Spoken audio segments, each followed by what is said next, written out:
Well, hi, today we're in Chesterfield County, Virginia. We're at the historic Castlewood House, and we're going to be talking about heirloom tomatoes for you in the garden. And here I'm with Pat Robley. Pat, nice to have you on the show today. We really appreciate you letting us come out and talk with you. Thanks for coming out to the garden. Well, good. Tell me, what are you doing here? What are we seeing behind us? Well, the plants in this garden comes from the Chesterfield Historical Society Heirloom Tomato Plant Sale. Okay. We normally have that in April over at the Chesterfield County Museum. Chesterfield Historical Society volunteers and Master Gardener volunteers help me grow about 30 kinds of heirloom tomato varieties. And we have almost all of them in the garden here today. It's an educational garden here at Castlewood.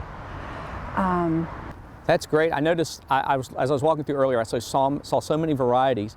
And I know some of the gardeners in the area are very interested in this. Is that kind of what started this?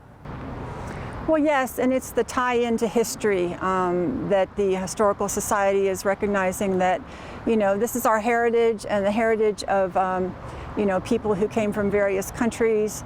Many of the heirlooms came with immigrants who, you know, came from countries like we have here represented in the garden. Varieties from Germany, England, Poland, Yugoslavia, and so you know, it's that connection to history that's so important to us. Well, we're back in the garden here now, and Pat has done a great job keeping this area neat and clean, and the production is great on these. So why would you want to grow heirlooms? Well, these are varieties and things that you can't really get at the grocery store. People grow heirloom tomatoes because of the flavor especially, and they're also different colors and shapes. They're really, really neat things to eat, and people love that.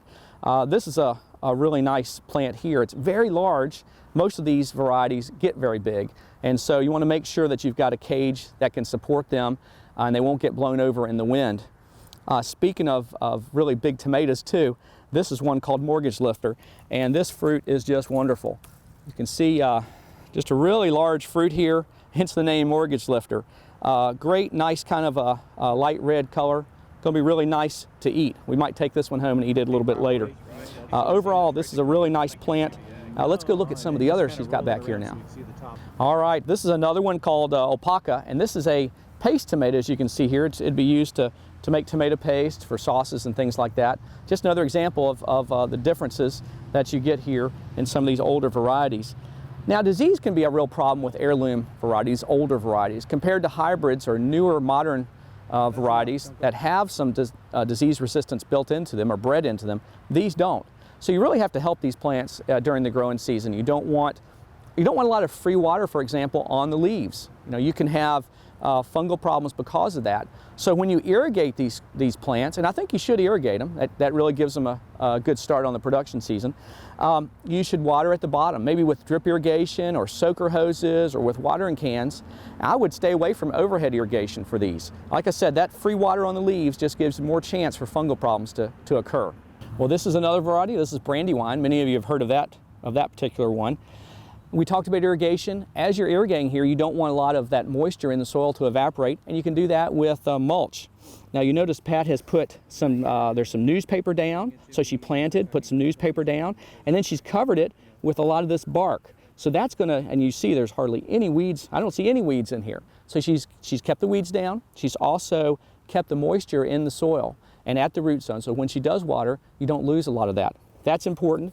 That's one definite thing to think about with the heirlooms. You need to really pay attention to how much you water, not too much because a lot of these have thin skins and you'll get some cracking, but not too little because they really need the water also.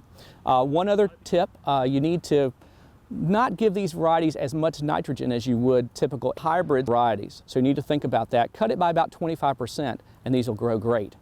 Well, these heirloom tomatoes can be really great for the home gardener. The experienced gardener are going to have a lot of fun with these, and even a new gardener can give these a try. I would recommend maybe if you want to make sure you have tomatoes for the end of the season to plant some hybrids along with these, and sometimes you might want to plant a little more of the heirlooms than you normally would.